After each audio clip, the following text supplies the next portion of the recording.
America में warrant जारी होने के बाद अडानी जी का दुनिया में डंका बज रहा है।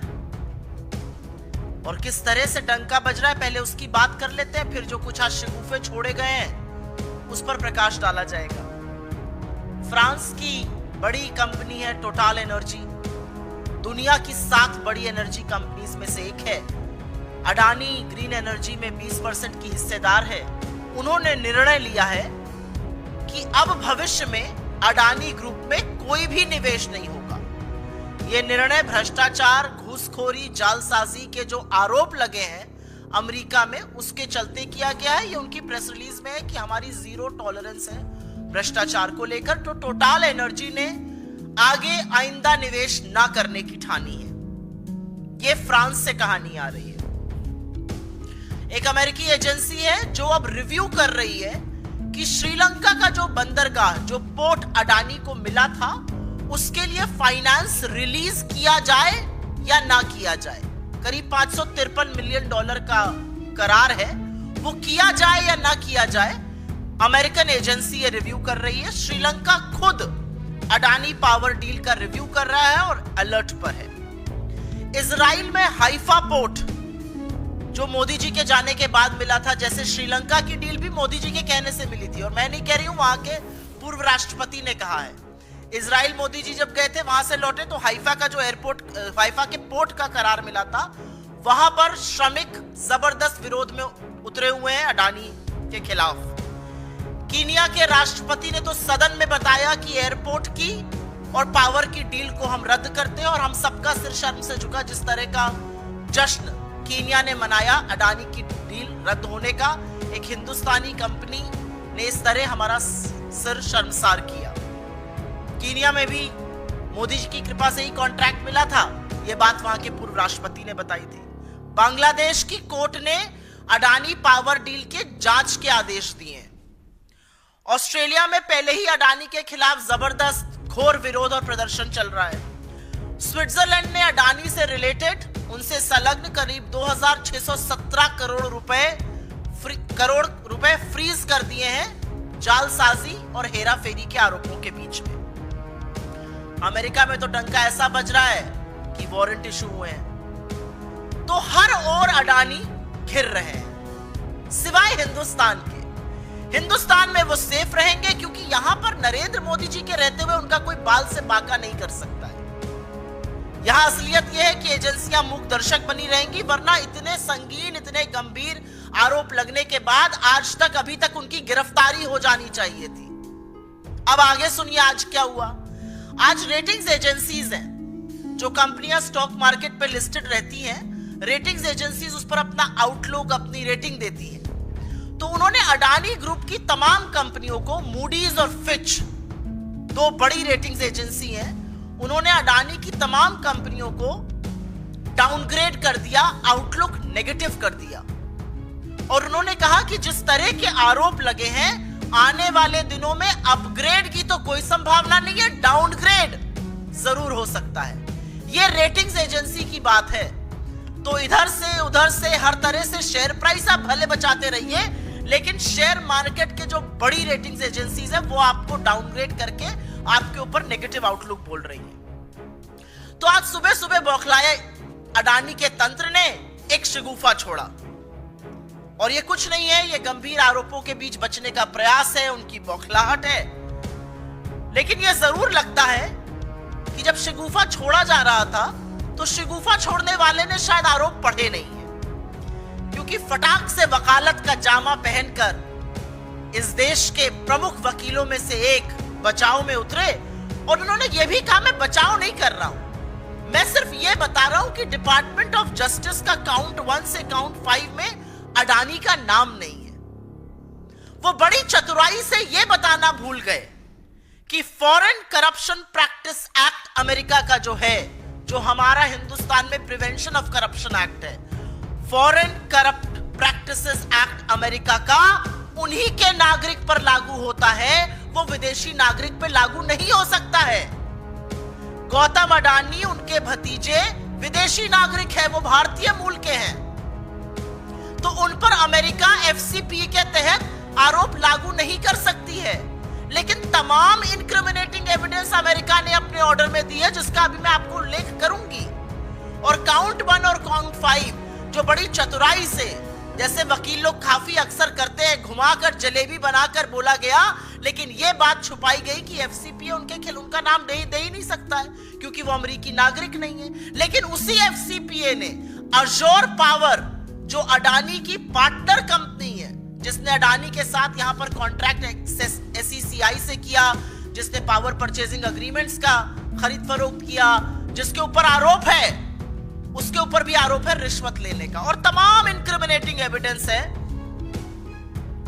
कि क्या क्या किया गया। और अब मैं आपको बता देती हूं ऑर्डर का पैरा 47, जो साफ तौर पे कहता है गौतम अडानी, सागर अडानी और अन्य लोगों ने भारत में रिश्वत देने, रिश्वत की पेशकश करने, रिश्वत का वादा करने की एक योजना तैयार की और इस घूस के बदले सरकारों से बिजली कंपनियों को केंद्रीय PSU solar energy corporation of India के साथ बिजली करार साइन करने के लिए बाध्य किया जाएगा। यह ऑर्डर से कोट कर रही हूं मैं, पैरा नंबर 47। तो जो आज शगुफा सवेरे छोड़ा गया था, नाम नहीं है, वो लोग चतुराई नहीं, पाप कर रहे झूठ बोलकर। इसी ऑर्डर में यह भी कहा गया, और ये पैरा नंबर 49 से मैं पढ़ रही हूं, कि अडानी और उनके लोगों ने राज्य की बिजली वितरण कंपनियों द्वारा पीएसएस को लागू करने के लिए, पावर सप्लाई एग्रीमेंट्स को लागू करने के लिए भारत सरकार के अधिकारियों को करीब करीब 2300 करोड़ की घूस दी, घूस देने की पेशकश की और घूस देने का वादा किया। ये पैरा 49 से मैं पढ़ रही हूं, उसी ऑर्डर का पैरा 49 है।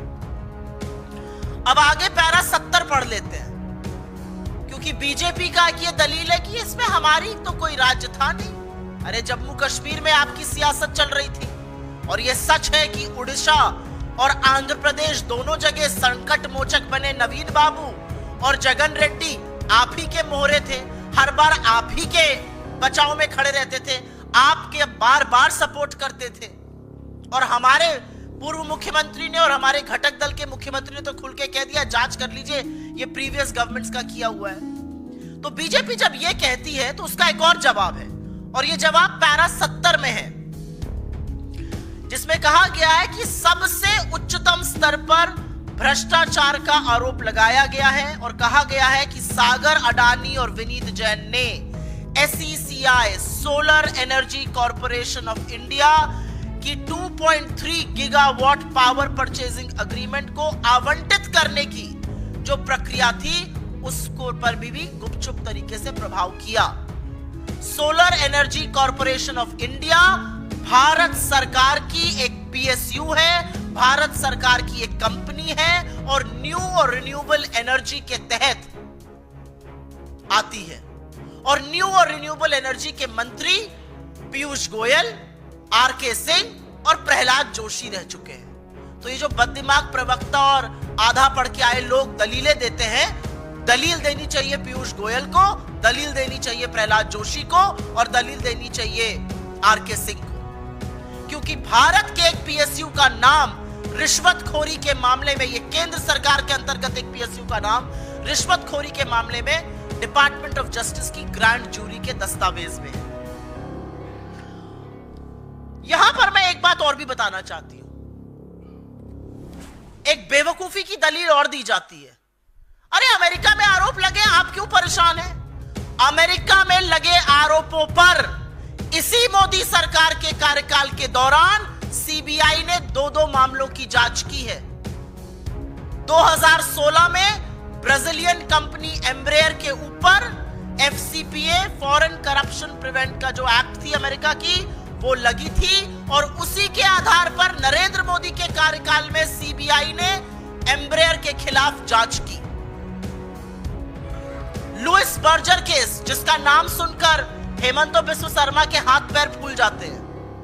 लुइस बर्जर केस, अमेरिका की एक अदालत में घूस देने का मामला सामने आया, उस आरोप के आधार पर सीबीआई ने हिंदुस्तान में जांच की है।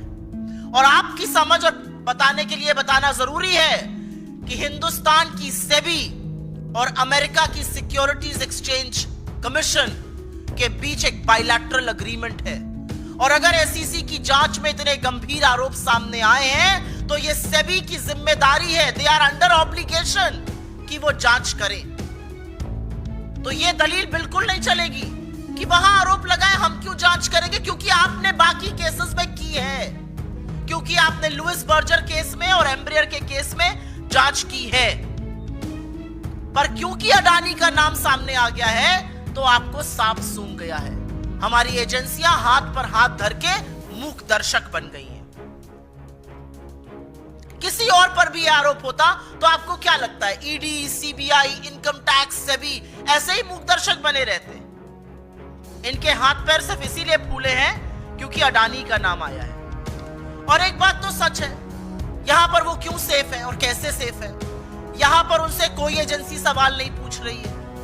सदन में उनका नाम ले लो, चर्चा तो बड़ी दूर की बात है, नाम ले लो तो सदन स्थगित हुआ जा रहा है। सभापति चीख चीख कर कह रहे हैं कुछ चीज रिकॉर्ड पर नहीं जाएगी। उनके लिए नियम कानून बदले जा रहे हैं, उनके लिए पूरी सरकार, सारे मंत्री, सारे सांसद उनकी पैरवी करते घूम रहे हैं। पूरी की पूरी भारतीय जनता पार्टी उनके बचाव में उतरी हुई है। तो ये सब क्यों हो रहा है? क्योंकि राजा की जान एक तोते में है और उस तोते का नाम अडानी है। इसके अलावा और कोई कारण नहीं है। इस मंच से हम मांग करते हैं कि लाखों करोड़ों की हेराफेरी, जालसाजी और रिश्वत के आरोपों से घिरे गौतम अडानी की जो विश्व जांच कर रहा है, विश्व की तमाम देश जांच कर रहे हैं, तमाम एजेंसियां जांच कर रही हैं, हिंदुस्तान में निष्पक्ष जांच हो। इतने संगीन आरोपों के बीच इस मंच से हमारी मांग है उनकी गिरफ्तारी हो। हमारी मांग है कि संसद में गौतम अडानी के खिलाफ लगे आरोप पर विस्तृत चर्चा हो और हमारी मांग है कि सत्तारूढ़ दल के सांसद, सरकार के मंत्री, सत्तारूढ़ दल बेशर्मी त्याग कर अडानी का बचाव करना बंद कर दे। एक व्यक्ति जिसके चलते हिंदुस्तान के rule of law and order पे, हिंदुस्तान के कॉर्पोरेट उद्योग जगत पे, हिंदुस्तान के मार्केट पे, मार्केट की क्रेडिबिलिटी पर, हमारे इंस्टीट्यूशंस पर, हर चीज पर, हमारी कॉर्पोरेट गवर्नेंस पर धब्बे लग रहे हैं, दाग लग रहे हैं, उनका बचाव बीजेपी और उसका तंत्र बिल्कुल बंद कर दे। I will very briefly make a statement in English, and as you know,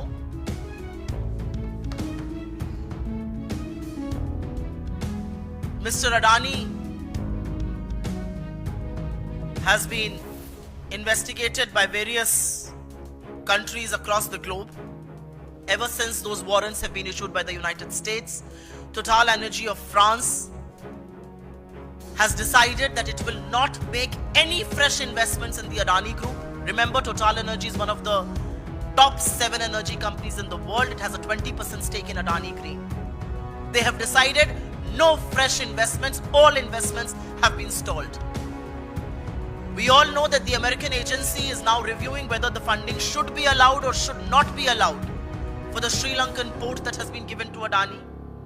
We all know Sri Lanka itself is reviewing the Adani power deal, one that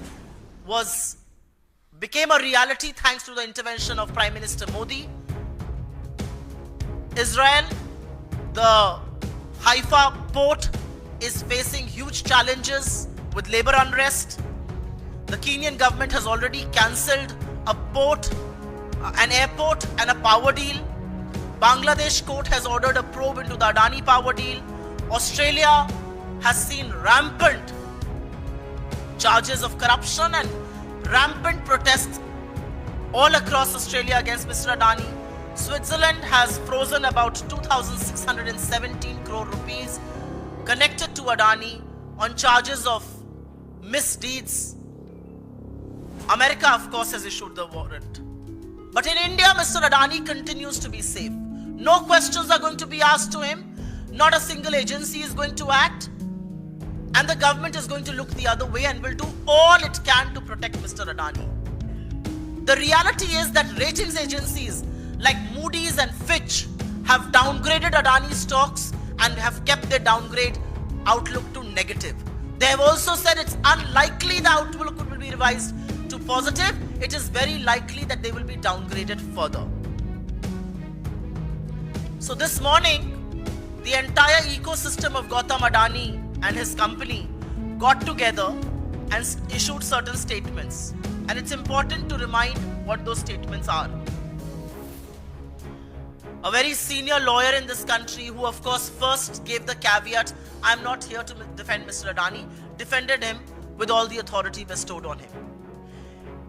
He told reporters present there that count 1 and count 5 of the Department of Justice order does not name Mr. Adani. And that's the beauty of how lawyers sometimes skip the naked truth. The naked truth is that the Foreign Corrupt Practices Act mentioned in count 1 and count 5 can only be applied to American citizens. And because Gautam Adani is not an American citizen, his name doesn't feature there, but the reality is incriminating evidence and various mentions of Adani all through the order feature, and I will just talk about that in a bit. Azure Power, Adani's partner in America, has been named in count 1 and count 5. The reality also is that the documents of the grand jury of the Department of Justice very categorically state, and I will quote here, in para 47, it clearly says that Gautam Adani, Sagar Adani and others devised a scheme to offer, authorize, make and promise to make bribe payments to Indian government officials in exchange for causing state electricity distribution companies to enter into PSAs with the Solar Energy Corporation of India. Para 49, this is para 47 I quoted. Para 49 goes on to say that they offered and promised to Indian government officials approximately 2029 crore rupees in bribe for exchange of causing the state electricity distribution companies to execute the power supply agreements. It doesn't just end there. Para 70 goes on to name the Indian government PSU, the public sector undertaking right under the nose of the central government, the Solar Energy Corporation of India, which comes under the aegis of the New and Renewable Energy Ministry. And it says that SECI was influenced to change its process of allocating 2.3 gigawatts of PPAs to India's energy companies. Those are the charges. Very, very strict charges against a government PSU, and the reality is that not one person who has held that ministry, Piyush Goyal, R.K. Singh, Prahlad Joshi, not one person comes to the fore and makes any case for it. An Indian PSU being named in the order.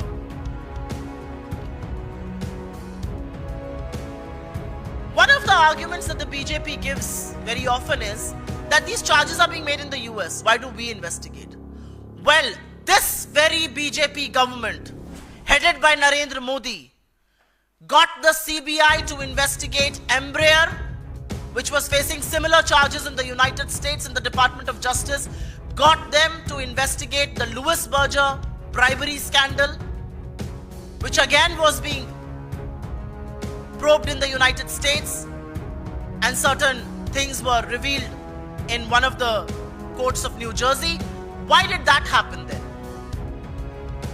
Why does one turn a blind eye to Mr. Adani but not to Embraer and to Louis Berger? And who is protecting Adani?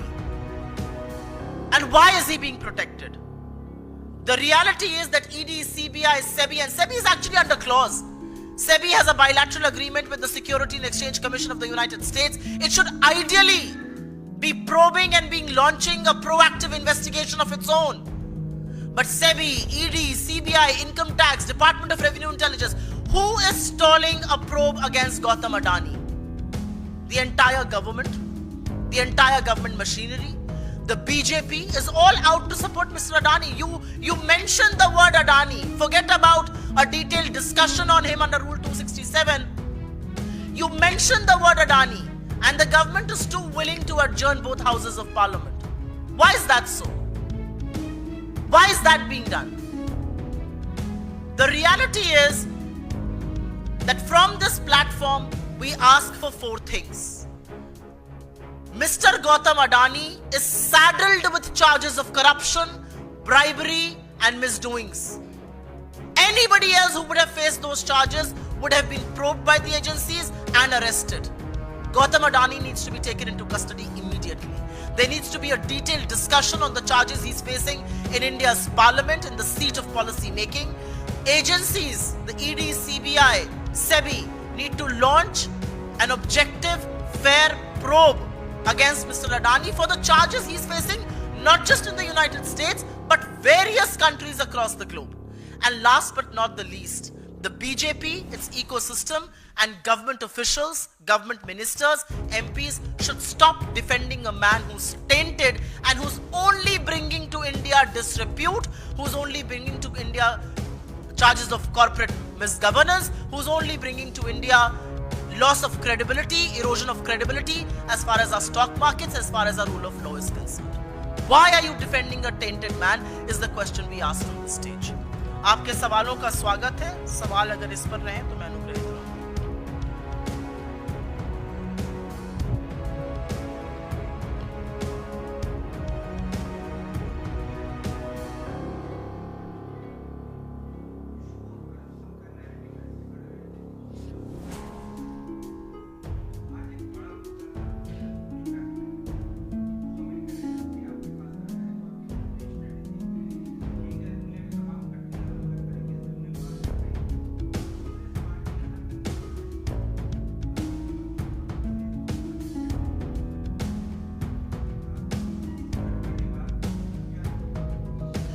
मुझे लगता है हम अडानी का मुद्दा आज से नहीं उठा रहे हैं. हम अडानी का मुद्दा उस दिन से उठा रहे हैं जिस दिन से उनके खिलाफ स्टॉक मैनिपुलेशन का, ओवर इनवॉइसिंग का, राउंड ट्रिपिंग का, शेल कंपनीज के बड़े गंभीर चार्जेस लगे थे. ये पहली बार मैं प्रेस कॉन्फ्रेंस नहीं कर रही हूं. मेरे सहयोगियों ने, मेरे नेता ने, मेरे अध्यक्ष ने लगातार प्रेस कॉन्फ्रेंसेस करी हैं, लगातार चुनावी मंचों से इस मुद्दे को उठाया है और हम लगातार अडानी से स्पष्टीकरण मांग रहे हैं और देश की सरकार से ये आशा कर रहे हैं और उनसे कह रहे हैं कि अडानी की जांच कीजिए.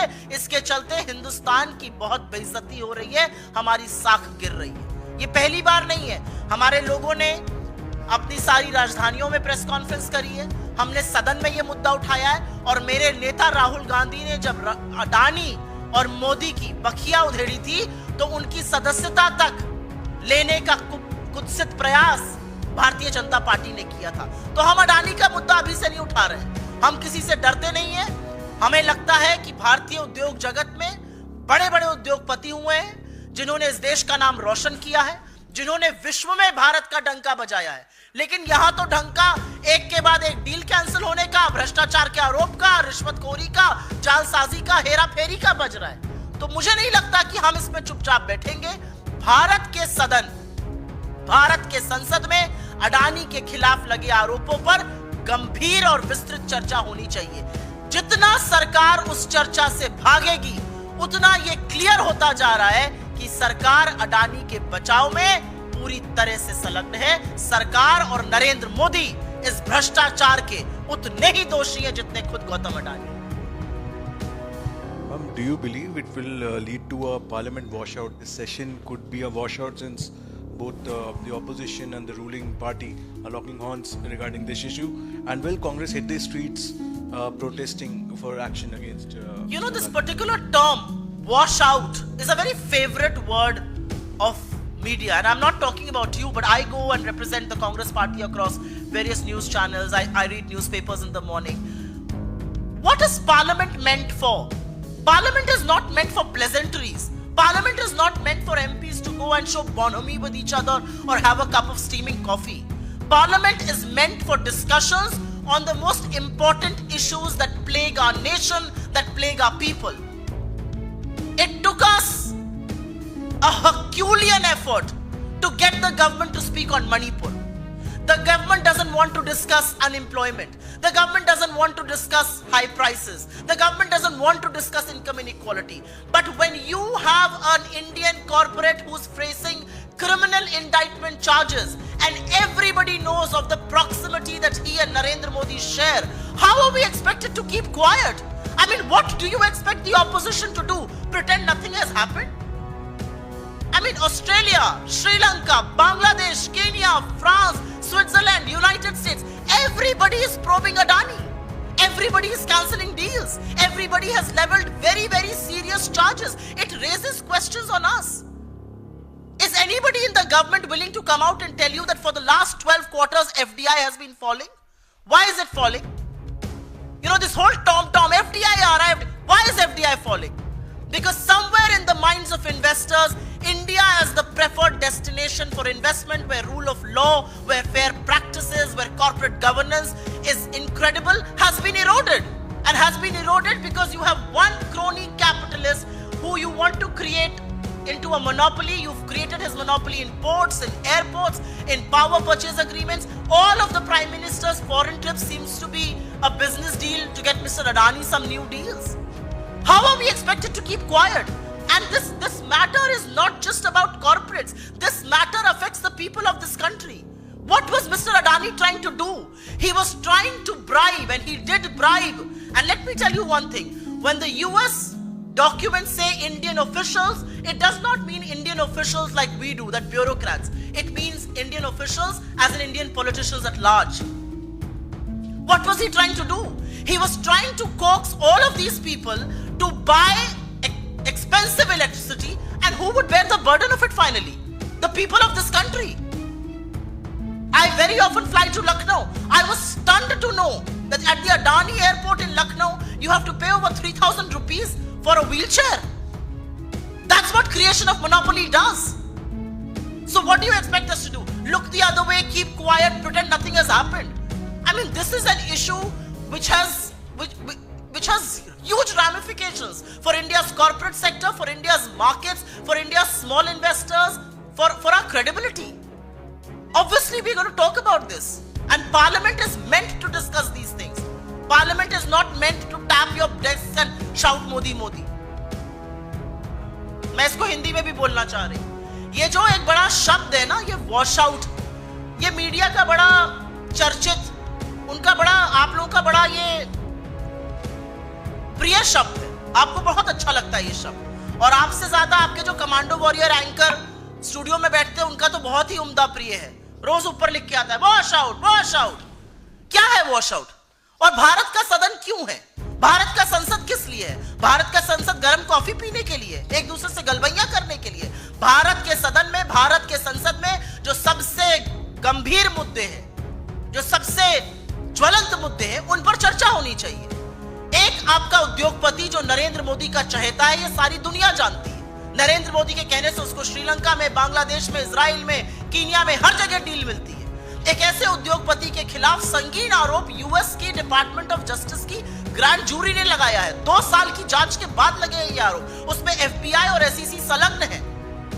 दुनिया भर के देश, Kenya, Sri Lanka, Bangladesh, Switzerland, Australia, America, सब जांच कर रहे हैं अडानी के खिलाफ. सब एक के बाद एक डील कैंसिल कर रहे हैं, उनका पैसा फ्रीज कर रहे हैं. और हमारे यहां हम ऐसा प्रिटेंड कर रहे हैं मानो कुछ हुआ ही नहीं हो.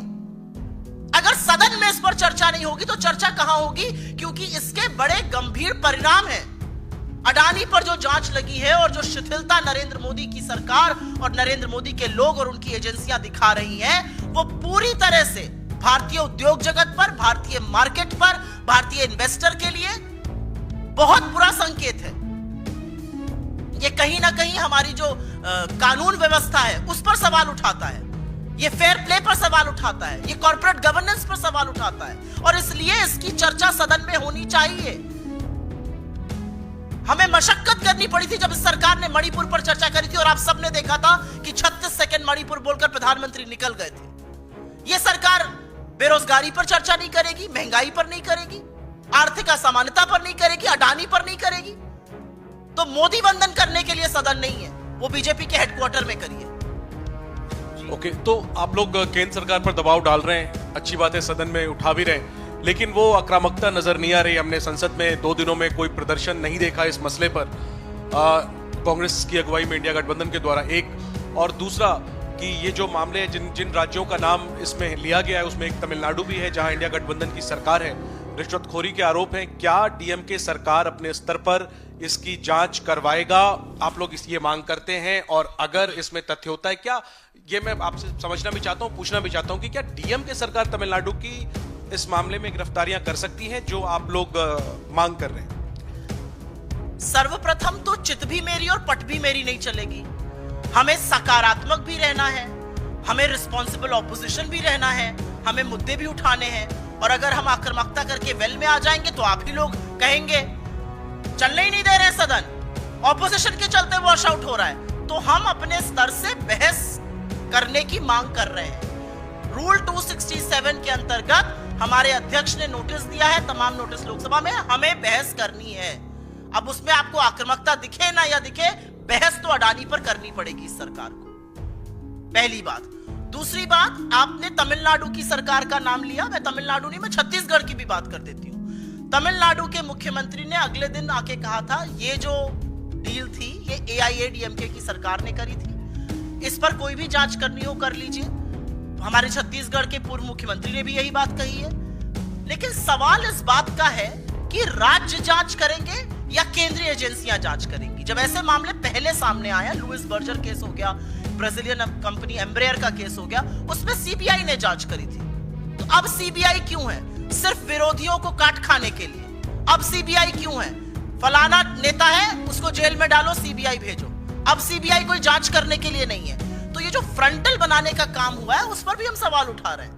और आपकी बात बिल्कुल वाजिब है। हमारे नेताओं ने तो एक डोनेशन दिया था अडानी ने 100 करोड़ का, और वो स्किल डेवलपमेंट यूनिवर्सिटी बनाने के लिए दिया था। हमने वो उनके मुंह पर दे मारा, हमें नहीं चाहिए भैया, इतने भ्रष्टाचार से घिरे आरोप से हमें पैसा भी नहीं चाहिए। हम तो उस तरह के लोग हैं। तो मेरा अपना मानना है कि इतने संगीन आरोप लगे, हर बार कुछ बातें ऐसी होती हैं। आप लोग कोर्ट चले जाइए, आपकी बात अपनी जगह वाजिब हो सकती है, लेकिन केंद्र सरकार क्यों है?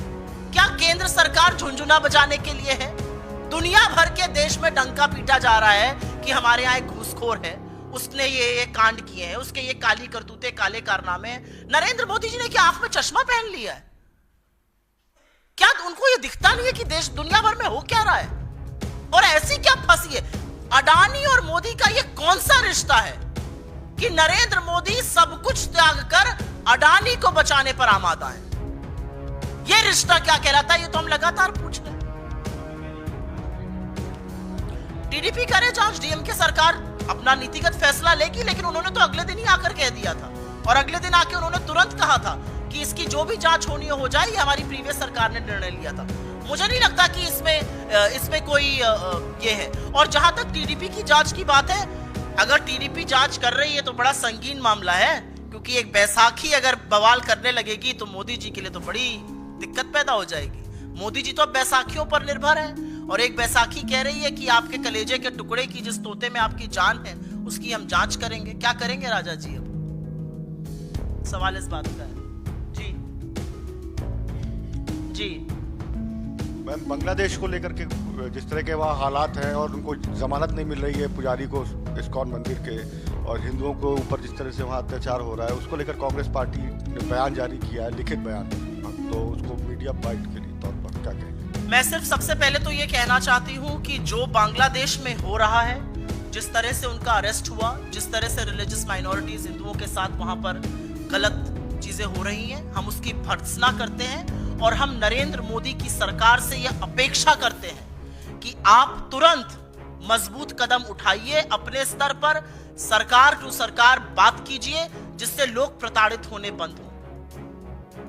बांग्लादेश से हमारी सरकार ने शांति बहाल करने के लिए, बांग्लादेश से लोग प्रताड़ित ना हो, लोगों को टारगेट ना किया जाए, उसके लिए अभी तक क्या कदम उठाए? हम चिंतित हैं वहां की सिचुएशन देखकर, और हम पूरी तरह से उसकी भर्त्सना करते हैं। और हम इस सरकार से अपील करते हैं कि गवर्नमेंट टू गवर्नमेंट आप इस पर बात करिए और इसका कोई समाधान खोजिए। और उनको मैं इंदिरा जी की याद जरूर दिलाना चाहती हूं।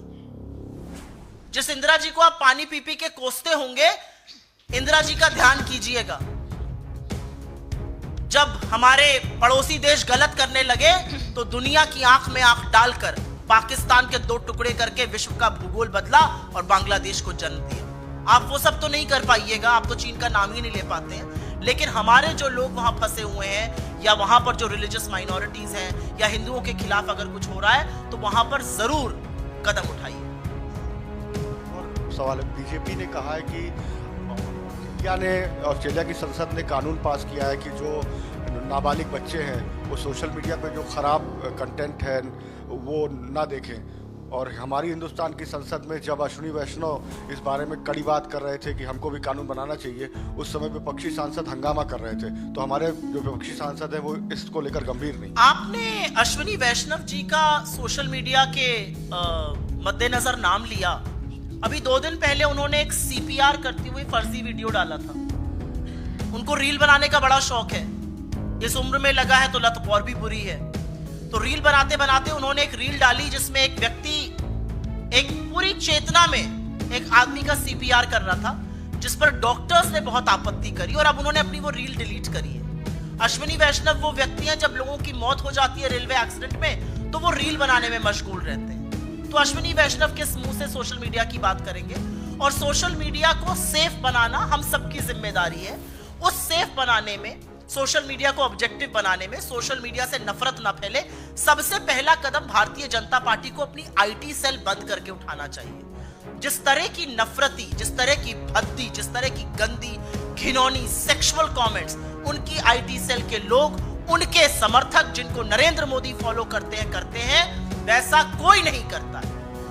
जिस तरह के वीडियो झारखंड में एक समुदाय के खिलाफ बीजेपी के ऑफिशियल हैंडल से डले, हाथ जोड़ के इस देश से माफी मांगनी चाहिए। सोच लीजिए इतना खराब था वो कि इलेक्शन कमीशन तक को वो डिलीट करने के आदेश देने पड़े। इनके लोग खुले आम महिलाओं के खिलाफ सेक्सुअल अब्यूज की बात करते हैं। इनके लोग लगातार गाली गलौज और गंदी घिनौनी बातें करते हैं। तथ्यों से, आंकड़ों से कोई लेना देना नहीं है। अगर सुरक्षित बनाना है तो बीजेपी की IT सेल को तुरंत बंद करना होगा। My self Singh Sangeeta from 10 news. Ma'am, आज के तारीख में अगर देखने जाए तो अदानी ग्रुप के शेयर्स एक बार वापस से बढ़ रहे हैं, तो इस पर आप क्या कहना चाहेंगे? आप शेयर मार्केट में इन्वेस्टेड हैं? जी। शेयर मार्केट में उतार और चढ़ाव डोमेस्टिक छोटे निवेशक के लिए बड़ी अलग तरीके से होता है और जो बड़े बड़े कॉर्पोरेट होते हैं उनके लिए बहुत अलग तरीके से होता है। मैं शेयर मार्केट पे सवाल नहीं उठाना चाहती हूं, लेकिन डूबते हुए और लोअर सर्किट, अगर आप समझती हैं लोअर सर्किट हिट ना हो तो शेयर को कैसे बचाया जाता है, इसके बड़े हथकंडे होते हैं। उसको बचाने में LIC और IL&FS और हर तरह की सरकारी एजेंसी जुट जाती है और शेयर खरीदना शुरू करती है। कई बार प्रमोटर्स शेयर खरीदते हैं जिससे कि शेयर का लेवल संभला रहे। तो share movement is not a function of the fact कि अडानी ग्रुप पर क्या आरोप लगे हैं। मूडीज और फिच ने अडानी को डाउनग्रेड किया है, यह बड़ी बात है।